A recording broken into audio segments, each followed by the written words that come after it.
Welcome to the Scientific Publications channel. In this video, we will explore what publication in Scopus actually means, why promises of fast, guaranteed publications should raise concerns, how fake journal websites operate, what signals indicate an unethical behavior, and most importantly, how to verify a journal and reduce the risk of fraud before making any payment. Scopus is not a journal or a publisher. So when we talk about publication in Scopus, we mean that an article is published in a journal that is indexed in the database at the time of publication. In practice, misunderstanding this principle often becomes the starting point for manipulation. An author may be promised publication in Scopus without being told the name of the journal, without any explanation of the editorial process, peer review, or proof of current indexation. As a result, the person pays not for a clear and transparent service,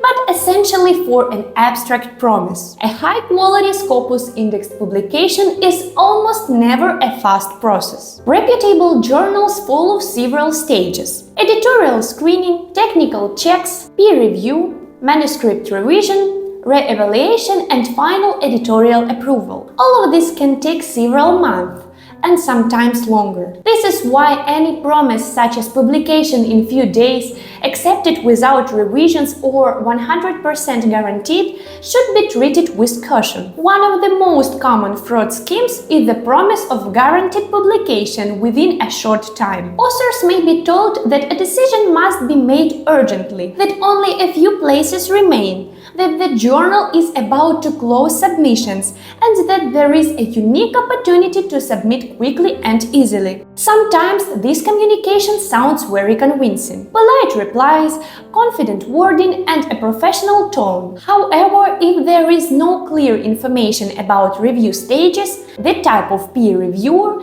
the journal policies, and realistic timelines, it is highly likely that you are dealing with the fraudsters. Fake or cloned journal websites. This is a particularly dangerous scheme because such websites may look convincing. Fraudsters copy the name of a real journal, its design, ISSN, page structure, and sometimes even parts of the article archive. For an author who doesn't carry out additional checks, everything appears legitimate. However, after submitting the manuscript and making a payment, it turns out that the article was sent not to the real journal, but to a fake platform. That is why verification must be thorough and step by step. You should check whether the journal's name, ISSN, publisher, country, subject area, and official website match. It is also important to review whether the site provides clear information about the editorial board, peer review policy, publication ethics,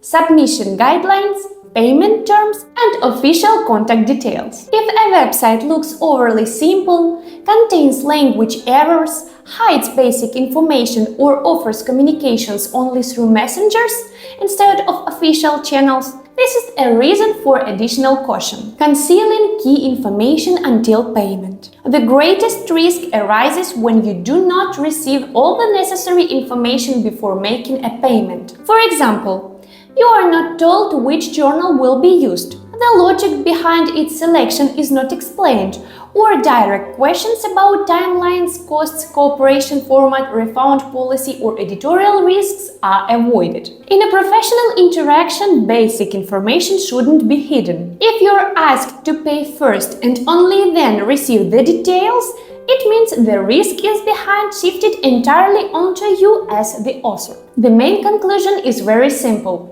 The higher the demand for Scopus publications, the more carefully you should approach the choice of journal. In this field, it's risky to rely on speed, loud promises, or guarantees without evidence. Publishing an article is a complex process, and only transparency, verification, and critical thinking can help authors avoid serious mistakes. If you are planning a Scopus publication and want to approach this process professionally, the Scientific Publications Company can help assess the quality of your work, check its compliance with journal requirements, identify potential risks, and develop a more reliable submission strategy. Write Write in the comments whether you have encountered suspicious offers related to Scopus publications and what warning signs you pay attention to first. Don't forget to like the video, subscribe to the channel and turn on notifications so you don't miss new videos about Scopus, Web of Science, academic integrity and scientific publishing. See you in the next videos!